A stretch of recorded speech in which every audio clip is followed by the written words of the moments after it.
നമസ്കാരം. EMSനെ കേരള നിയമസഭ ഏറ്റവും ഉചിതമായി ഇക്കൊല്ലം അനുസ്മരിച്ചതിൻ്റെ ഒരു സന്തോഷം പങ്കിടാം എന്ന് കരുതുന്നു. EMS ഇല്ലാത്ത കേരളത്തിന് 27 വയസ്സായി, അഥവാ EMS മരിച്ചിട്ട് 27 കൊല്ലമായി. 1998 EMS മരിക്കുന്നത്. മരിക്കുമ്പോൾ അദ്ദേഹത്തിന് 90ഓളം വയസ്സുണ്ട്. എനിക്ക് തോന്നുന്നു കഴിഞ്ഞ നൂറ്റാണ്ട് 20-ാം നൂറ്റാണ്ടിനോടൊപ്പം സഞ്ചരിച്ച ഒരു മഹാമനീഷിയായിരുന്നല്ലോ EMS മരിക്കുമ്പോൾ അദ്ദേഹത്തിന് 88 89 എന്തായാലും 90 അടുത്ത് പ്രായമുണ്ട്. കഴിഞ്ഞ 27 കൊല്ലമായി EMSനെ അനുസ്മരിക്കുന്നുണ്ട്. തീർച്ചയായിട്ടും EMS നമുക്കിടയിൽ നിന്ന് വിട്ടുപോയി എന്ന് ആർക്കും തോന്നാത്ത വിധം ലോകമൊട്ടാകെ അദ്ദേഹത്തെ അനുസ്മരിക്കുന്നുണ്ട്. CPM കമ്മ്യൂണിസ്റ്റ് പാർട്ടി മാത്രമല്ല, കമ്മ്യൂണിസ്റ്റ് പാർട്ടിയും അല്ലാത്തവരും മലയാളികൾ ഉള്ളിടത്തെല്ലാം വലിയ ആഘോഷപൂർവ്വം അനുസ്മരിക്കുന്നുണ്ട്. രാഷ്ട്രീയ വിദ്യാർത്ഥികൾ, ജനാധിപത്യവാദികൾ ഒക്കെ, പ്രത്യേകിച്ച് ഗവേഷകർ ഒക്കെ തന്നെ എപ്പോഴും എല്ലാതരം രാഷ്ട്രീയക്കാരും അദ്ദേഹത്തെ അനുകൂലിക്കുന്നവരും അതോട് വിയോജിക്കുന്നവരും ഒക്കെ തന്നെ അദ്ദേഹം നിരന്തരമായി അദ്ദേഹത്തെ ഉദ്ധരിക്കുകയും അദ്ദേഹത്തെ ആസ്പദിക്കുകയും അദ്ദേഹത്തെ അവലംബിച്ചുകൊണ്ട് ലേഖനങ്ങൾ എഴുതുകയും പുസ്തകങ്ങൾ എഴുതുകയും ഒക്കെ ചെയ്തുകൊണ്ടിരിക്കുന്ന EMS നിരന്തരമായി ഈ രാഷ്ട്രീയ ബൗദ്ധിക ദാർശനിക രംഗത്തെ വലിയൊരു പ്രചോദനമായി വർത്തിക്കുന്നുണ്ട്. പക്ഷേ നിയമസഭ തീർച്ചയായിട്ടും EMSനെ എല്ലാ മാർച്ച് 19 അനുസ്മരിക്കുന്ന ഒരു ഏർപ്പാട് നിയമസഭയ്ക്ക് ഇല്ലാന്ന് തോന്നുന്നു. ആരെക്കുറിച്ചും അങ്ങനെ അനുസ്മരിക്കുന്ന രീതി ഇല്ല നിയമസഭയിൽ നിന്നാണ് ഞാൻ മനസ്സിലാക്കുന്നത്. EMS സത്യത്തിൽ കേരളത്തിൻ്റെ ആദ്യത്തെ മുഖ്യമന്ത്രിയാണ്. 1957 2 തവണ മുഖ്യമന്ത്രിയായി. 57 67 2 തവണയും കൂടി അദ്ദേഹം 5 കൊല്ലം തികച്ച് ഭരിച്ചിട്ടുള്ളൂ. അദ്ദേഹത്തെ 2 തവണയും ഭരണം പൂർത്തിയാക്കാൻ അദ്ദേഹത്തിന് അവസരം ഉണ്ടായിട്ടില്ല. അങ്ങനെയൊക്കെയാണെങ്കിലും ഇക്കൊല്ലം കേരള നിയമസഭയിൽ EMSനെ അനുസ്മരിക്കാൻ അവസരമുണ്ടായി. യാദൃച്ഛികമായിരിക്കാം. ഈ മാർച്ച് 19 EMSൻ്റെ ദിനം. EMSനെ ഓർക്കാൻ വേണ്ടി CPM കേരളത്തിൽ കഴിഞ്ഞ കുറേ കാലമായി EMSൻ്റെ മരണശേഷം ചെയ്യുന്നൊരു കാര്യം, മാർച്ച് 19 മുതൽ മാർച്ച് 22 വരെ EMSൻ്റെ ചരമദിനം മുതൽ AKGയുടെ ചരമദിനം വരെയുള്ള ദിവസങ്ങൾ 3-4 ദിവസം തുടർച്ചയായിട്ട് അനുസ്മരണ പരിപാടി ഇക്കൊല്ലം ശുചീകരണ പ്രവർത്തനങ്ങളാണ് അവർ ഏറ്റെടുത്തിരിക്കുന്നത്. തീർച്ചയായിട്ടും EMSനെ അനുസ്മരിക്കാൻ ലോകമൊട്ടാകെ പരിപാടികളുണ്ട് എന്ന് പറയാനാണ് ഞാനിത് പറഞ്ഞത്. പക്ഷേ നിയമസഭ ഇക്കൊല്ലം യാദൃച്ഛികമായിട്ടാവാം. നിയമസഭയിൽ മാർച്ച് 19 EMSൻ്റെ ചരമദിനത്തിൽ ഒരു ചോദ്യം മനഃപൂർവ്വം ഉന്നയിച്ചതാവാം. തീർച്ചയായിട്ടും മലപ്പുറത്തുകാരൻ, EMSനെ പോലെ മലപ്പുറത്തുകാരനായ വണ്ടൂർ MLA ആയ AP അനിൽകുമാർ, ഞങ്ങളുടെയൊക്കെ നാട്ടുകാരനാണ്. AP അനിൽകുമാർ ഒരു ചോദ്യം മനഃപൂർവ്വം ഉന്നയിക്കുന്നു. അത് ഇടതുപക്ഷം ഭരിക്കുമ്പോൾ, പിണറായി വിജയൻ മുഖ്യമന്ത്രിയായിരിക്കുമ്പോൾ തീർച്ചയായിട്ടും അദ്ദേഹത്തിന് EMSനെ ഒന്ന് വിമർശിക്കുക എന്ന് പറയുന്നത് ഇടതുപക്ഷത്തെ പ്രകോപിപ്പിക്കാനുള്ള ഒരു പ്രതിപക്ഷ തന്ത്രം കൂടിയായിരുന്നു എന്ന് ഞാൻ മനസ്സിലാക്കുന്നു. എന്തായാലും നന്നായി എന്ന് വിശ്വസിക്കുന്ന ഒരാളാണ് ഞാൻ. അദ്ദേഹം പറഞ്ഞ കാര്യം ഇതാണ്: നിങ്ങൾ വലിയ നവോത്ഥാനത്തിൻ്റെ വക്താക്കളാണ്, നിങ്ങൾ അടിസ്ഥാന വർഗത്തിൻ്റെ വിമോചനം നടത്തി എന്ന് അവകാശപ്പെടുന്നുണ്ട്. പക്ഷേ നിങ്ങളുടെ ഏറ്റവും വലിയ നേതാവ്, കേരളത്തിൽ നിന്ന് CPMന് കിട്ടിയ ഏറ്റവും വലിയ നേതാവ്, തീർച്ചയായിട്ടും ഇന്ത്യയിൽ തന്നെ എത്രയോ കാലം അദ്ദേഹം, എനിക്ക് തോന്നുന്നു 2-3 തവണ CPMൻ്റെ അഖിലേന്ത്യാ ജനറൽ സെക്രട്ടറി കൂടിയായിരുന്നല്ലോ. അപ്പോൾ അതുകൊണ്ട് ഇന്ത്യയിലെ തന്നെ ഏറ്റവും പ്രമുഖനായ നേതാവ് EMS നമ്പൂതിരിപ്പാട് കേരളത്തിൻ്റെ ചരിത്രത്തെക്കുറിച്ചും സംസ്കാരത്തെക്കുറിച്ചും കേരളത്തിൻ്റെ പുരോഗതിയെക്കുറിച്ചും കേരളത്തിൻ്റെ നവോത്ഥാനത്തെക്കുറിച്ചും ഒക്കെയുള്ള പുസ്തകം എഴുതിയപ്പോൾ ആ പുസ്തകത്തിൽ എവിടെയെങ്കിലും മഹാത്മാ അയ്യങ്കാളിയുടെ പേരുണ്ടോ? മഹാത്മാ അയ്യങ്കാളി ആരാണെന്ന് എനിക്കറിയില്ല എന്ന് EMS പറഞ്ഞിട്ടുണ്ടല്ലോ.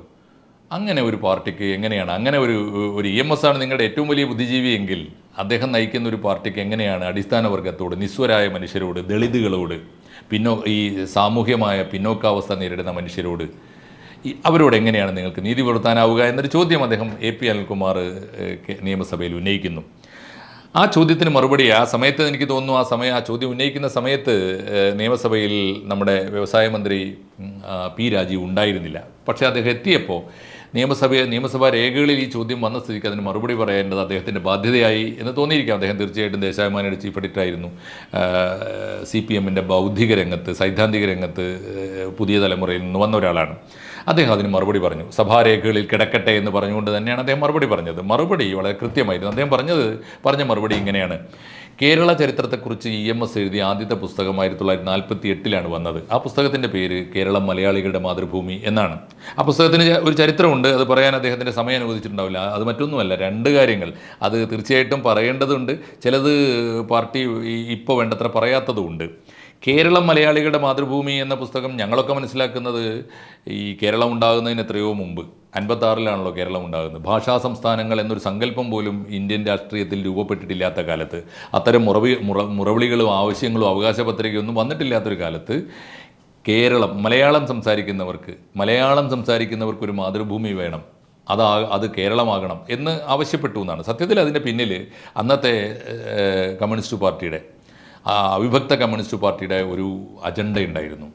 അത് എനിക്ക് തോന്നുന്നു ദേശീയ അജണ്ട മാത്രമല്ല, തീർച്ചയായിട്ടും പാർട്ടിക്ക് ദേശീയ അജണ്ട ആയിരുന്നെങ്കിൽ ആ സമയത്ത് അത് സാർവദേശീയമായ ഒരു അജണ്ട കൂടിയായിരുന്നു. അത് ഉപദേശീയതകളുടെ, സാംസ്കാരിക ഉപദേശീയതകളുടെ സ്വയം നിർണയം എന്ന ഗോപാലധികാരിയുടെ അധികാരി തിസീസ് എന്നാണ് അതിനറിയപ്പെടുന്നത്. അദ്ദേഹമാണ് കേന്ദ്ര കമ്മിറ്റി അംഗമായിരുന്ന അദ്ദേഹത്തിൻ്റെ രേഖയാണ് അത്, പ്രാമാണികമായ രേഖയാണ്. അതുകൊണ്ട് കമ്മ്യൂണിസ്റ്റ് പാർട്ടിയുടെ അന്നത്തെ ഒരു തീരുമാനമാണ് സാംസ്കാരികമായ ഉപദേശീയതകൾ ഏത് രാജ്യത്തിനകത്താണെങ്കിലും അതിന് സ്വയം നിർണയാവകാശം അവർക്ക് തീരുമാനിക്കാം, വേറിട്ട് പോകാനും സ്വയംഭരണം നടത്താനും ഒക്കെയുള്ള അവകാശം ഉണ്ടാകണമെന്ന കമ്മ്യൂണിസ്റ്റ് പാർട്ടി തിയറി നടപ്പാക്കാൻ പാർട്ടി നിയോഗിച്ചതിൻ്റെ അടിസ്ഥാനത്തിലാണ് കേരളം മലയാളികളുടെ മാതൃഭൂമി എന്ന പുസ്തകം ഉണ്ടായത്. പക്ഷേ അത് വേണ്ടത്ര നമ്മൾ പറയാറില്ല. പക്ഷേ നമ്മൾ അതിനെ ഒരു കേരള സംസ്ഥാനത്തെ ആദ്യമായി വിഭാവന ചെയ്ത നമ്മുടെ സംസ്ഥാനത്തിൻ്റെ ശില്പി എന്ന മട്ടിലാണ് ഞങ്ങളൊക്കെ അത് അവതരിപ്പിക്കാറുള്ളത്. ഇതിൻ്റെ ഒരു മറുവശം കൂടിയുണ്ട്, രണ്ടും ചേർത്ത് പറയാം. എന്തായാലും ആ പുസ്തകം EMSനെ ഓർമ്മിക്കാൻ പറ്റിയ പുസ്തകമാണ്. ഒന്ന്, അദ്ദേഹത്തിൻ്റെ അദ്ദേഹത്തിൻ്റെ ഏറ്റവും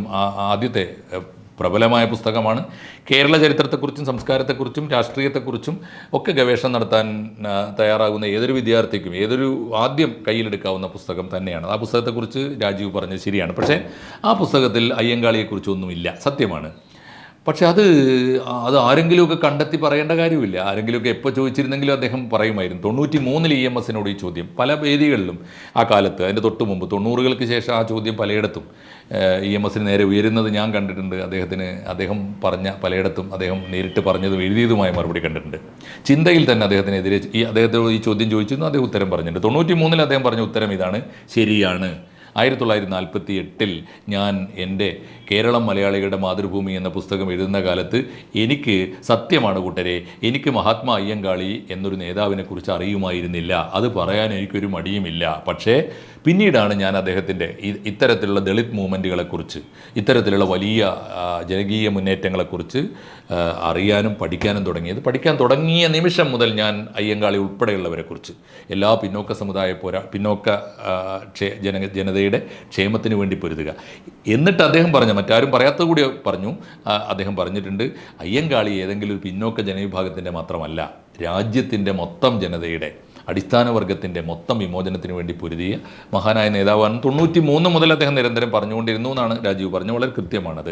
ഇതിനകത്ത് വിവാദം ഉണ്ടാക്കാൻ എന്തുണ്ട് എന്നതാണ് പ്രധാനപ്പെട്ടൊരു ചോദ്യം. വിവാദം ഉണ്ടാക്കാൻ എന്തുണ്ട്? EMSനെ അറിയാത്തത് കൊണ്ടാണ്. EMSൻ്റെ പ്രത്യേകത ഈ ബൗദ്ധികമായ സത്യസന്ധതയാണ്. അറിയാത്തത് അറിയില്ല എന്ന് പറയാനുള്ള ആ ആർജവം ഉണ്ടല്ലോ, ആ സത്യസന്ധതയാണ് EMSനെ എന്നും അദ്ദേഹമാക്കുന്നത്. അദ്ദേഹത്തിൻ്റെ വിമർശനം അവാർഡായി സ്വീകരിച്ച ഒരാൾ പണ്ട് കേരളത്തിലുണ്ടായിരുന്നു, ഈ കേരളത്തിൽ വന്നു പോകാറുണ്ട് ഇപ്പോഴും. അവരുടെ പേര് ലോകപ്രസിദ്ധിയായ അരുന്ധതി റോയിയാണ്. അരുന്ധതി റോയിയുടെ the God of small things എന്ന പുസ്തകം വന്നപ്പോൾ ആ പുസ്തകത്തിനെതിരായി EMS, ആ പുസ്തകം വായിച്ചിട്ട് EMS ഒരു വിമർശനക്കുറിപ്പ് എഴുതി. അന്ന് അദ്ദേഹത്തിന് ഒരു കോളം ഉണ്ടായിരുന്നു. ഇത്തരം ആഴ്ച തോറും അദ്ദേഹം ദേശാഭിമാനി വാരികയിലാണ് തന്നെ ഓർമ്മ, അദ്ദേഹം ഒരു കോളം എഴുതി ആ പുസ്തകത്തിനെതിരായി. അപ്പോൾ അദ്ദേഹത്തിനെതിരായി ബുദ്ധിജീവികളും എഴുത്തുകാരും ഒക്കെ കൂടി ഉറഞ്ഞു തുള്ളി.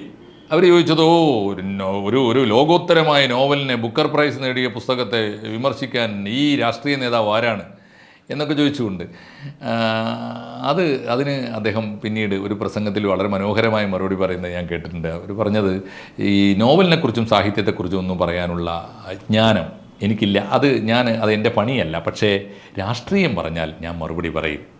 ആ കുട്ടിയുടെ നോവൽ ലോകോത്തരമായിരിക്കാം, പക്ഷേ ആ കുട്ടിക്ക് കേരള രാഷ്ട്രീയത്തെക്കുറിച്ച്, പ്രത്യേകിച്ച് കോട്ടയത്തെ അയ്മനത്തെയൊക്കെ ഒരു രാഷ്ട്രീയത്തെക്കുറിച്ചൊക്കെയുള്ള മൗലികമായ ചില അബദ്ധങ്ങളും അജ്ഞതയും ആ കുട്ടിയെ നയിക്കുന്നുണ്ട് എന്ന് എനിക്ക് തോന്നി. അതുകൊണ്ടാണ് ഞാനത് പറഞ്ഞത് എന്ന് അദ്ദേഹം വിശദീകരിച്ചു. തൊട്ടുടനെ കേരളത്തിൽ വന്ന അരുന്ധതി റോയിയോട് പത്രക്കാർ ചോദിച്ചു, EMSൻ്റെ വിമർശനം കണ്ടിരുന്നുവോ? അവർ ഒരു നിമിഷ നേരം മൗനം പാലിച്ചിട്ട് കണ്ണടച്ചവർ പറഞ്ഞ മറുപടി, എനിക്ക് കിട്ടിയ വലിയ അവാർഡിനേക്കാൾ വലിയ അവാർഡാണ് EMSൻ്റെ വിമർശനം എന്നാണ്. അതായത് ആ സത്യസന്ധതയുണ്ടല്ലോ, അങ്ങനെയാണ് EMS ആയിത്തീരുന്നത്. അതുകൊണ്ട് EMSനെ ഓർമ്മിക്കാനുള്ള ഏറ്റവും നല്ല മാർഗ്ഗം, EMSനെ അനുസ്മരിക്കാനുള്ള ഏറ്റവും നല്ല മാർഗ്ഗം വൈകാരികമായി വാഴ്ത്തിക്കൊണ്ടിരിക്കുകയല്ല. EMSനെ വിമർശന ബുദ്ധിയ, ഒരുപക്ഷെ അദ്ദേഹം പോലും ആഗ്രഹിക്കുന്നത് അദ്ദേഹത്തെ വിമർശന ബുദ്ധിയ സമീപിക്കുന്ന, അദ്ദേഹത്തെ വിമർശിച്ച് അദ്ദേഹത്തെ അറിഞ്ഞ് പഠിച്ച് വിമർശിക്കുക എന്നതാണ് ഏതൊരു ബുദ്ധിജീവിക്കും, ഏതൊരു ദാർശനികനും, ഏതൊരു യഥാർത്ഥ സത്യസന്ധനായ രാഷ്ട്രീയ നേതാവിനും കൊടുക്കാവുന്ന ഏറ്റവും നല്ല വിമർശനം അദ്ദേഹത്തിന് പറ്റിയ തെറ്റുകൾ ഉയർത്തി കാണിച്ചാണ്. അത് തിരിച്ചറിയാൻ നമുക്ക് പറ്റണം. യുവാൽ നോവ ഹരാരി പറയുന്നുണ്ട്, ഇനിയുള്ള കാലത്ത് ഒരു പ്രത്യയശാസ്ത്രത്തെ, ഒരാശയത്തെ നിങ്ങൾ ജനങ്ങൾക്ക് മുമ്പിൽ വിൽപ്പനയ്ക്ക് വെക്കേണ്ടത് അതിൻ്റെ മഹത്വം വാഴ്ത്തിക്കൊണ്ടല്ല, മറിച്ച് അതിൻ്റെ വീഴ്ചകൾ ഏറ്റുപറഞ്ഞുകൊണ്ടാണ്, അതിൻ്റെ ദൂഷ്യങ്ങൾ എടുത്തു കാട്ടിക്കൊണ്ടാണ് എന്ന് അദ്ദേഹം പറയുന്നുണ്ട്. ഇത് തന്നെയാണ് EMS സ്വീകരിക്കേണ്ടത്. AP അനിൽകുമാർ ഉന്നയിച്ച വിമർശനം ശരിയാണോ? ശരിയാണ്.